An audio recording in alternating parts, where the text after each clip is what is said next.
Although early Indologists in their missionary zeal widely vilified the Vedas as primitive mythology, many of the world's greatest thinkers admired the Vedas as great repositories of advanced knowledge and high thinking. Arthur Schopenhauer, the famed German philosopher and writer, wrote that I encounter in the Vedas deep, original, lofty thoughts, suffused with a high and holy seriousness. The well-known early American writer Ralph Waldo Emerson read the Vedas daily. Emerson wrote, I owed a magnificent day to the Bhagavad Gita. Henry David Thoreau said, in the morning I bathe my intellect in the stupendous philosophy of the Bhagavad Gita, in comparison with which our modern world and its literature seems puny and trivial. So great were Emerson and Thoreau's appreciation of Vedantic literatures that they became known as the American Transcendentalists. Their writings contain many thoughts from Vedic philosophy. Other famous personalities who spoke of the greatness of the Vedas were Alfred North Whitehead, British mathematician, logician, and philosopher, who stated that Vedanta is the most impressive metaphysics the human mind has conceived. Julius Robert Oppenheimer, the principal developer of the atomic bomb, stated that the Vedas are the greatest privilege of this century. During the explosion of the first atomic bomb, Oppenheimer quoted several Bhagavad Gita verses from the 11th chapter, such as, Death I am, cause of destruction of the worlds. When Oppenheimer was asked if this is the first nuclear explosion, he significantly replied, yes, in modern times, implying that ancient nuclear explosions may have previously occurred. In the dead silence of the morning, at 5:29:45 Mountain War time, the Jornada del Muerto was bathed in an intense flash of a light that man had only seen from the stars.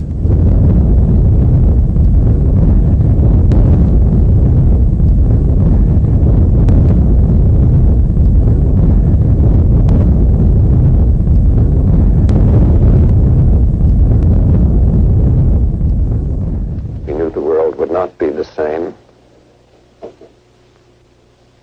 Few people laughed. Few people cried. Most people were silent. I remembered the line from the Hindu scripture, the Bhagavad Gita. Vishnu is trying to persuade the prince that he should do his duty, and to impress him takes on his multi-armed form and says, now I am become death, the destroyer of worlds. I suppose we all thought that one way or another. Lin Yutang, Chinese scholar and author, wrote, India was China's teacher in trigonometry, quadratic equations, grammar, phonetics, and so forth. Voltaire stated, everything has come down to us from the banks of the Ganges. From these statements we see that many renowned intellectuals believed that the origin of scientific thought was the Vedas. The Vedic literatures contain descriptions of advanced scientific techniques, sometimes even more sophisticated than those used in our modern technological world. Modern metallurgists have not been able to produce iron of comparable quality to the 22-foot-high iron pillar of Delhi, which is the largest hand-forged block of iron from antiquity. This pillar stands as mute testimony to the highly advanced scientific knowledge of metallurgy that was known in ancient India. Cast in approximately the 3rd century BCE, the 6.5-ton pillar over 2 millennia has resisted all rust and even a direct hit by the artillery of the invading army of Nadir Shah during his sacking of Delhi in 1737.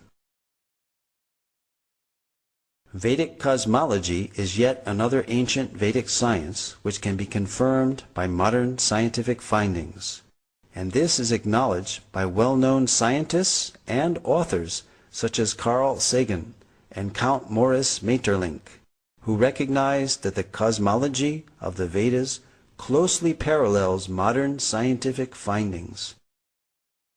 Carl Sagan stated, "Vedic cosmology is the only one in which the time scales correspond to those of modern scientific cosmology." Nobel laureate Count Maurice Maeterlinck wrote of a cosmogony which no European conception has ever surpassed. French astronomer Jean-Claude Bailly corroborated the antiquity and accuracy of the Vedic astronomical measurements as more ancient than those of the Greeks or Egyptians, and that the movements of the stars calculated 4,500 years ago does not differ by a minute from the tables of today. The 90-foot-tall astronomical instrument known as Samrat Yantra, built by the learned king Suwai Jai Singh of Jaipur, measures time to within 2 seconds per day. Cosmology and other scientific accomplishments of ancient India spread to other countries along with mercantile and cultural exchanges. There are almost 100 references in the Rigveda alone to the ocean and maritime activity. This is confirmed by Indian historian R.C. Majumdar, who stated that the people of the Indus-Saraswat civilization engaged in trade with Suma and centers of culture in Western Asia and Crete.